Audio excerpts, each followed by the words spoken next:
Madame, Mademoiselle, Monsieur, bonjour. Je souhaite vous parler aujourd'hui d'un sujet qui est peu évoqué dans les grands médias. Cela concerne une discipline sportive aux Jeux Olympiques. Vous savez que la France va accueillir les Jeux Olympiques d'été en 2024. Je ne suis pas passionné par le sport. Les sports qui m'intéressent le plus ont une dominante artistique. Et c'est dans ce domaine que je souhaite intervenir là maintenant. Concernant les Jeux Olympiques d'hiver, il y a une discipline que j'aime particulièrement, c'est le patinage artistique. Beaucoup d'entre nous apprécions de voir ces beaux couples de danseurs évoluer sur la glace avec une agilité et un courage aussi, car c'est dangereux, extraordinaire. Le modèle qui existe actuellement est calqué, selon moi, sur la danse classique. Et nous voyons à chaque session sportive des Jeux Olympiques des couples, donc, de femmes et d'hommes évoluer sur le modèle de la danse classique, même si les danses modernes sont également programmées. Or, le sport nous invite, et particulièrement les Jeux Olympiques, à considérer l'entente entre les peuples, entre les êtres humains, et une certaine liberté du corps. La danse classique, elle, nous offre des modèles, comme au théâtre, qui sont reproduits avec un esprit de tradition.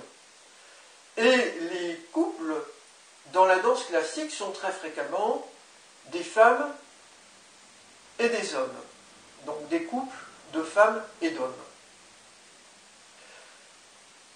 Or, que nous propose le sport ici? Une certaine liberté par rapport à la danse classique qui n'est pas totalement conquise, si je puis dire.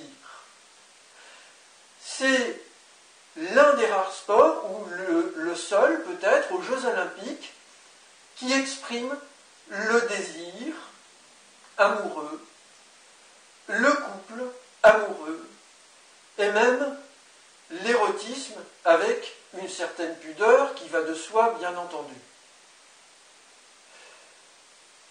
Dès lors, la réflexion s'impose ici. Cette liberté du sport relativement à la danse classique, une liberté plus grande,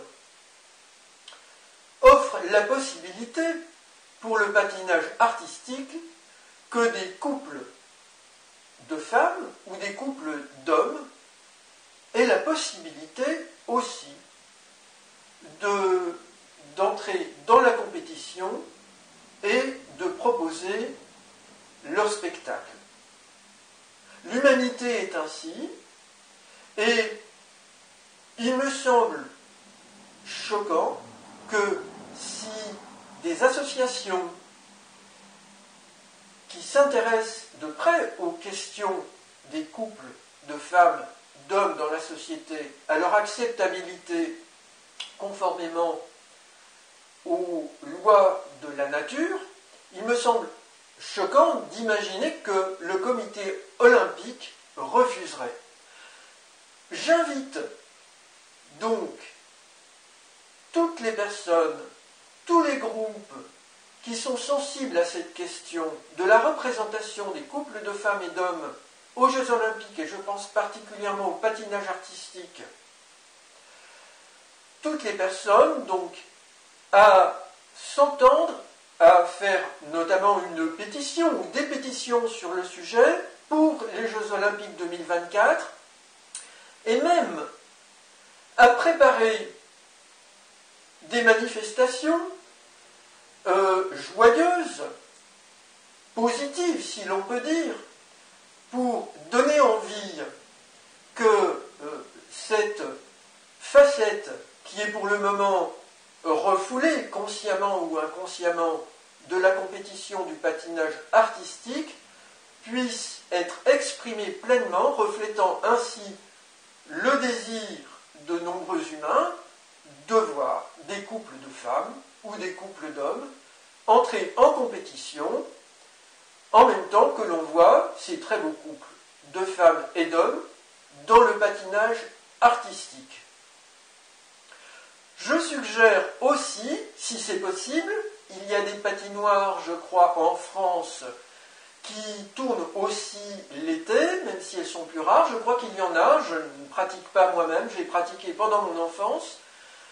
D'organiser un tel spectacle pour les Jeux Olympiques 2024 afin de promouvoir le patinage artistique pour les couples de femmes et d'hommes également, pour les Jeux Olympiques d'hiver qui suivront.